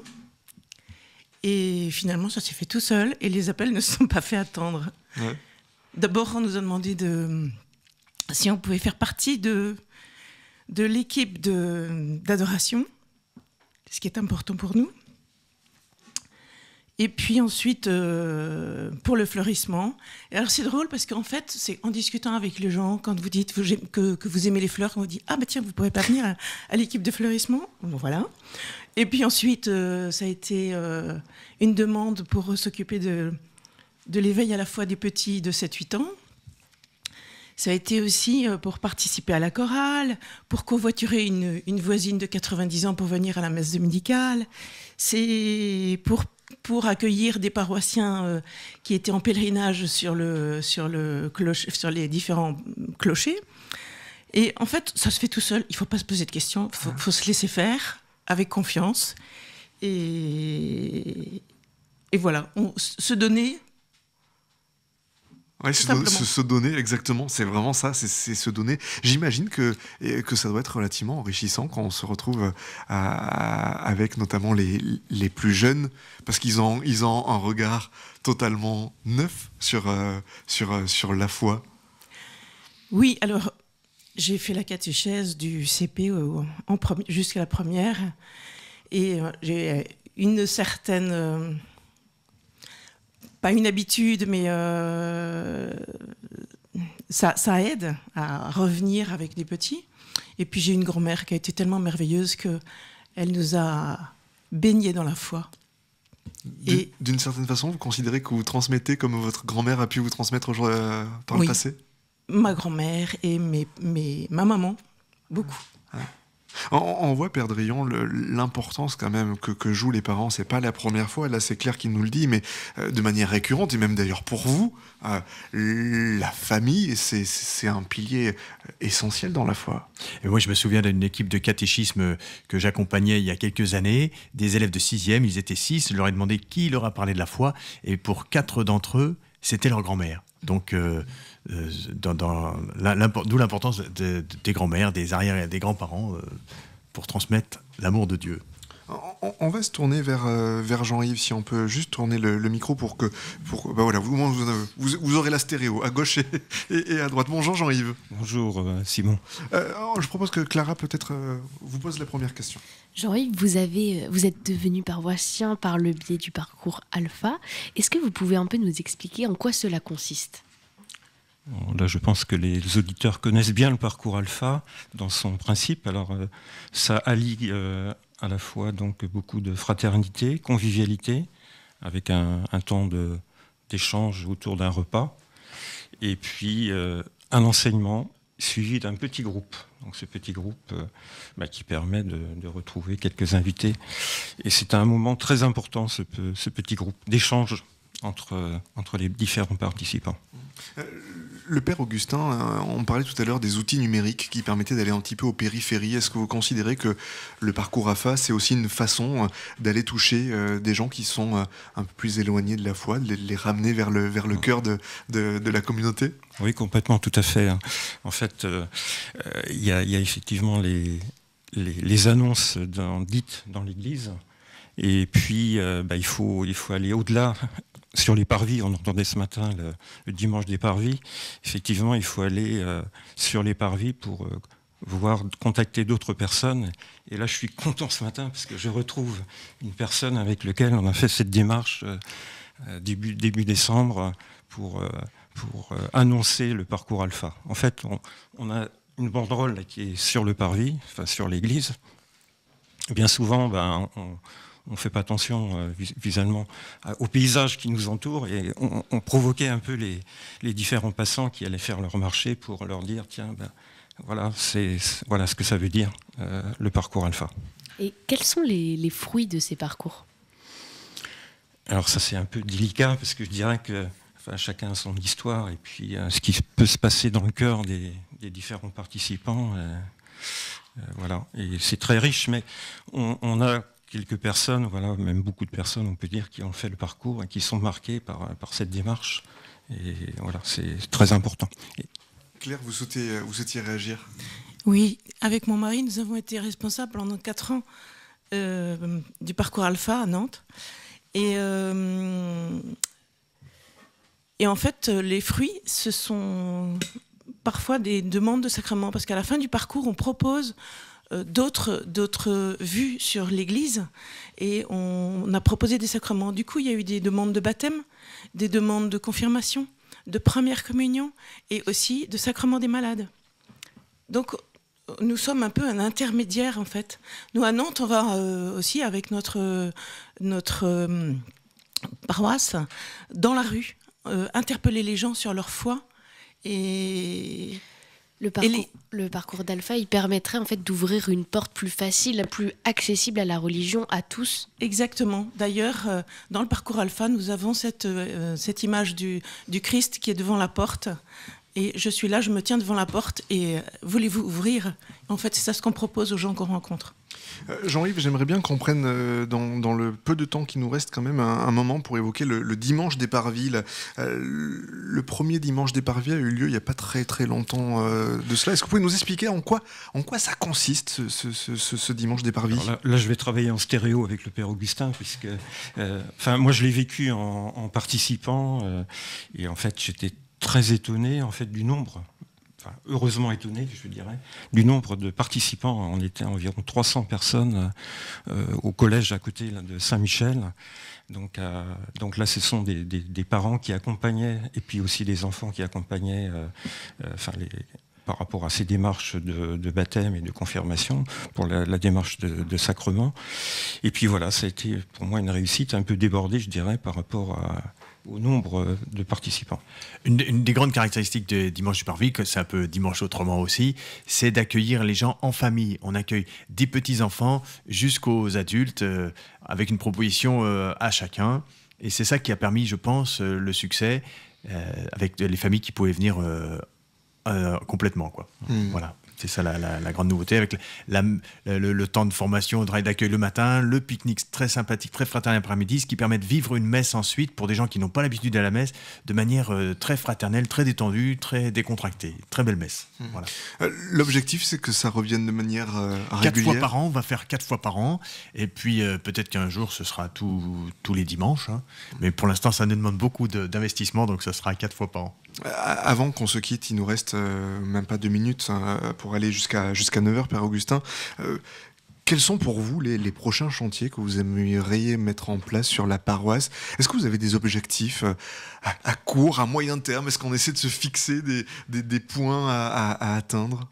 Je dirais les deux objectifs, c'est d'abord les dimanches des parvis qu'on vient d'évoquer. C'est pour moi une manière nouvelle d'accueillir les paroissiens, un petit peu plus large, un peu plus souple. Ça, c'est un grand chantier. Et puis le deuxième axe sur lequel on travaille, et puis tout le diocèse d'une certaine manière, c'est d'essayer d'inviter les paroissiens à entrer dans une démarche plus responsable. Ils sont responsables de leur paroisse, de leur vie paroissiale. Ça n'est pas le curé qui fera tout seul. Et même s'il donne une direction et un esprit sans doute à la paroisse de manière assez importante, les actions, les activités, les propositions viendront des paroissiens. C'est eux qui maintiendront leur paroisse vivante. Voilà, moi, je suis tenant d'une certaine politique qui s'appelle la yes culture. C'est la culture du oui. On doit toujours dire oui aux propositions des paroissiens. Donc tous ceux qui me proposent quelque chose, en général, je leur dis oui, allez-y, faites et ils font. Voilà. Ouais, c'est un message, je pense, qui peut résonner quasiment auprès de tous les auditeurs qui nous écoutent ce matin, quelle que soit leur paroisse. Voilà, pour peu que leur curé veuille bien dire yes. Ouais, dites oui, ça sera le mot de la fin qu'on aura avec vous. Un grand merci, Père Augustin Drian. En deux mots. En deux mots, je veux remercier beaucoup mes paroissiens pour la joie que j'ai d'être avec eux à Saint-Martin du Val-d'Erdre et Saint-Pierre-sur-Loire. Un grand merci à chacun. Merci beaucoup, Père Augustin Drian. Merci à tous les paroissiens qui se sont succédés à ce micro aujourd'hui. Un grand merci, Clara, de m'avoir accompagné dans ce tour des clochers. Un grand merci à Charles et Tanguy de Volbo qui ont assuré la réalisation technique et le bon déroulé de cette émission. Dans quelques instants, on file pour la messe du matin à Notre-Dame de Bonport. En direct de Notre-Dame de Bonport, il est 9h sur